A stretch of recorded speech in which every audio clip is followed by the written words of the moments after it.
प्रधानमंत्री के संसदीय क्षेत्र वाराणसी के जैतपुरा थाना क्षेत्र में स्थित जामिया अल्विया एजुकेशनल सोसाइटी दोशीपुरा के मदरसा से जुड़ा है और जहां सरकारी फाइलों में मदरसा दर्ज है, बाकायदा 15 अध्यापकों की नियुक्ति है जो कई साल से वेतन ले रहे हैं, लेकिन वहां पर मदरसा न होकर कई सालों से इमाम बाड़ा चल रहा है। देखिए रिपोर्ट।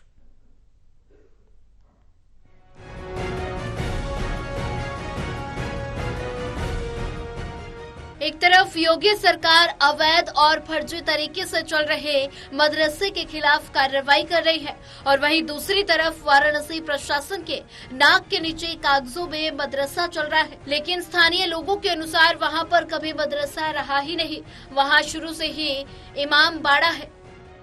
वैसे तो सैकड़ों मदरसों पर, अवैध मदरसों पर सरकार ने कार्रवाई की, लेकिन एक ऐसा मदरसा जो सिर्फ कागजों में रहा है और मौके पर हमारी टीम जब यहाँ पड़ताल करने पहुंची तो यहाँ पर पता चला कि हाँ इमाम बाड़ा है। आपको बता दें कि मदरसा के लिए करीब मिनिमम 4000 स्क्वायर फीट का एरिया होना चाहिए और 8 से 10 क्लासरूम होने चाहिए, लेकिन यहाँ पे सिर्फ 400 स्क्वायर फुट में यह हमारी मौजूदगी जहाँ पे है, यहाँ पे इमाम बाड़ा चलता है। और यहाँ पे जिस तरह से बताया जा रहा है कि लगभग 500 स्टूडेंट का रजिस्ट्रेशन हुआ है और करीब 17 जो स्टाफ है यहाँ पे, टीचर यहाँ पे मौजूद हैं जो टीचर यहाँ पढ़ाते हैं, लेकिन ये सिर्फ कागजों में सिमट के है। और यहाँ पे आप बता दें कि यानी सरकार को करोड़ों रुपए का चूना लगाया जा रहा है, बाकायदा वेतन भी ले रहे हैं 17 स्टाफ। उसके बाद यहाँ पर जो इमाम बाड़ा यहाँ पर दिखा है मौके पर मौजूद है, यहाँ पे कि केवल ये कागजों पर है। आमतौर पर मदरसे की मान्यता के लिए कम से कम 4000 स्क्वायर फीट की जमीन और 12 से 15 कमरा होना अनिवार्य है, लेकिन 774 वर्ग फीट के मदरसे को अधिकारियों के मिलीभगत से पहले मानक के विपरीत पर मदरसे को मान्यता दी जाती है। लेकिन जिस मदरसे को नियम कानून को दरकिनार करते हुए मान्यता दी गई वो सिर्फ हवा में संचालित होता चला रहा है।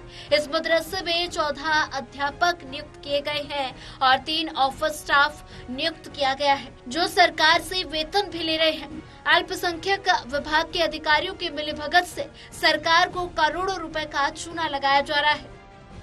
ये टोटल फर्जीफिकेशन करके मदरसा दर्ज कराया गया है साहब। यहाँ पे कभी कोई मदरसा चला ही नहीं, यहाँ पे कभी मदरसे की स्थापना ही नहीं हुई।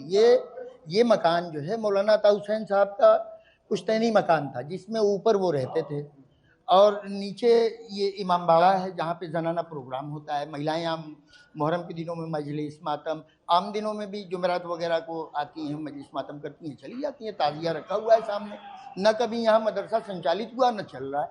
ये 15/76 है और 15/76 जो है ये इमाम बाड़ा है मौलाना अता हुसैन साहब का, और उसको कभी नहीं चला। 2008 में या कुछ उसके पहले कुछ लोगों ने जो है उसमें नाम उनका फर्जीफिकेशन करके नगर निगम से कटवा के और जो कागज में है उस पर मदरसा जामिया अल्विया एजुकेशनल सोसाइटी दर्ज करा दिया है। और कभी मदरसा यहाँ नहीं चला। वाराणसी नगर निगम में मदरसा जामिया अल्विया दोशीपुरा एजुकेशन सोसाइटी दर्ज है जिसका क्षेत्रफल 774 स्क्वायर फीट है और बाकायदा नगर निगम टैक्स से लिया जा रहा है, जिसकी जानकारी खुद नगर निगम अधिकारी ने दी। ये 15/76 की जो प्रॉपर्टी है ये हमारे नगर निगम वाराणसी के आदमपुर जोन के अंतर्गत ये मोहल्ला आता है। वहाँ पे ये 15/76 मदरसा जामिया अल्विया दोशीपुरा एजुकेशनल वाराणसी के नाम से ये संपत्ति हमारे नगर निगम के असेसमेंट रजिस्टर में दर्ज है। रकबा इसका क्या होगा, क्या इस पे कोई टैक्स वगैरह भी आप लोग जी इसके बारे में जानकारी मैंने प्राप्त की। ये जो इसका जो प्लाट एरिया है वो 774 स्क्वायर फीट है। ये 2 मंजिला निर्मित है जिसकी कुल जो बिल्डअप एरिया है ये 1548 स्क्वायर फीट है और ये 2 मंजिला बना है। अल्पसंख्यक विभाग के सरकारी फाइलों के पन्ने के बीच चलने वाले जामिया अल्विया एजुकेशनल सोसाइटी दोशीपुरा मदरसे में बाकायदा 14 शिक्षकों की ओर से दी जाने वाली तालीम को लेने के लिए करीब 550 बच्चे 16 कमरों में बैठते हैं। इसके अलावा मदरसे में गैर शिक्षक भी मदरसे से जुड़े काम करने के लिए आते हैं, जो बाकायदा उत्तर प्रदेश के मदरसा बोर्ड के वेबसाइट पर रजिस्टर्ड है। उक्त मदरसे में आने वाले छात्र छात्रों को तालीम तो सिर्फ कागजों में ही मिल रहा है, लेकिन मदरसे में दी जाने वाली सुविधाओं और तालीम के बदले सरकारी अनुदान के रूप में मिलने वाले लाखों रुपए प्रति महीने के हिसाब से समय समय पर लेकर बंदरबाट किया जा रहा है। अभेंद्र प्रताप सिंह, टोटल न्यूज, वाराणसी।